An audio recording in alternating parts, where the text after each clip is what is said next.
During pregnancy बच्चा कमज़ोर क्यों होता है, बच्चे की ग्रोथ क्यों रुक जाती है और उसके गिर्द पानी कम होने की क्या वजूहात हो सकती हैं।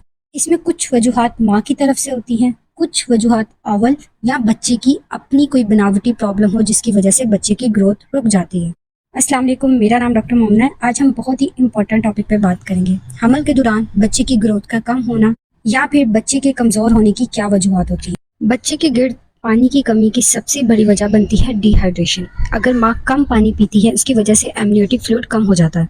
जब फीमेल खुद को हाइड्रेट रखती है इससे बॉडी की ब्लड सर्कुलेशन बेहतर होती है और यही फ्लूइड ब्लड के जरिए प्लेसेंटा के थ्रू बच्चे के पास जाता है, जिससे बच्चे के गिर्द एमनियोटिक फ्लूइड की अमाउंट बेहतर होती है।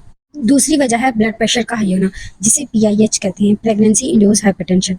हमल में ब्लड प्रेशर हाई क्यों होता है और इसकी क्या वजूहत है, इसके बारे में हम नेक्स्ट वीडियो में बात करेंगे। ब्लड प्रेशर हाई होने की वजह से प्लेसेंटा में मौजूद ब्लड वेसल्स कॉन्स्ट्रिक्ट हो जाती है, जिससे बच्चे की तरफ ब्लड फ्लो और पानी का बहाव कम हो जाता है और बच्चे के गिर्द पानी की अमाउंट कम हो जाती है और बच्चे की ग्रोथ भी रुक जाती है। बहुत ज़्यादा वॉमिटिंग का होना, बार बार उल्टी करने से बॉडी में पानी की कमी होती है, जिससे बच्चे की ग्रोथ मुतासिर होती है एमनियोटिक फ्लूइड कम होने की वजह से।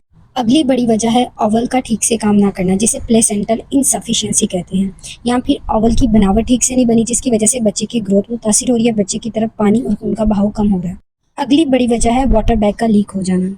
इसकी बहुत बड़ी वजह इन्फेक्शन है। अगर इन्फेक्शन को टाइमली ट्रीट ना किया जाए तो सारा वाटर बैग लीक हो जाता है और बच्चे की वक्त से पहले डिलीवरी हो जाती है। कुछ वजूहात बच्चे की तरफ से होती है जिसकी वजह से बच्चे की ग्रोथ और एमनियोटिक फ्लूइड कम बनता है। गुर्दों का ठीक से ना बनना, यानी एक गुर्दा ठीक बना है दूसरा छोटा है। अगली वजह है यूरिथ्रल ऑब्स्ट्रक्शन, यानी यूरिथ्रा में जहाँ से यूरिन ने पास करना है वहाँ पे कोई ऑब्स्ट्रक्शन आ गई जिसकी वजह से बेबी यूरिन पास नहीं कर पाता। बच्चों में जिनियाती प्रॉब्लम यानी क्रोमोसोम एबनॉर्मेलिटी बहुत बड़ी वजह बनती है बच्चे की ग्रोथ के रुक जाने की, बच्चे की कमज़ोर होने की, यहाँ पे एमनियोटिक फ्लूइड के कम होने की। ऐसी फीमेल्स जिनके अंदर एमनियोटिक फ्लूइड की कमी होती है, इससे बच्चे के लंग्स ठीक से मैच्योर नहीं होते। ऐसे बच्चों का सर्वाइवल मुश्किल होता है, मोस्टली पेट में ही बच्चों की डेथ हो जाती है। नॉर्मली पानी की मिकदार कितनी होनी चाहिए? 8 से 16 के दरमियान। अगर 8 से कम है तो इसे ओलिगोहाइड्रामिनोस कहते हैं और अगर 16 से ज़्यादा है तो इसे पॉलीहाइड्रामिनोस यानी पानी की मिकदार का बढ़ जाना कहते हैं। पानी की कमी की वजह से बच्चे की ग्रोथ रुक जाती है, उसके लंग्स ठीक से मैच्योर नहीं होते, हाथ पाँव मुड़ जाते हैं, वक्त से पहले लेबर पेन स्टार्ट हो जाती है, बच्चे की डिलीवरी हो जाती है और ऐसे बच्चों का सर्वाइवल ज़रा मुश्किल होता है। अगर टाइमली इस चीज़ को मैनेज ना किया जाए तो ये माँ और बच्चे दोनों के लिए ख़तरनाक है। अब पानी की मिकदार को बढ़ाने के लिए क्या करना चाहिए, उसके लिए क्या क्या ट्रीटमेंट ऑप्शन अवेलेबल है, इसके बारे में हमने लास्ट वीडियो में बात की थी।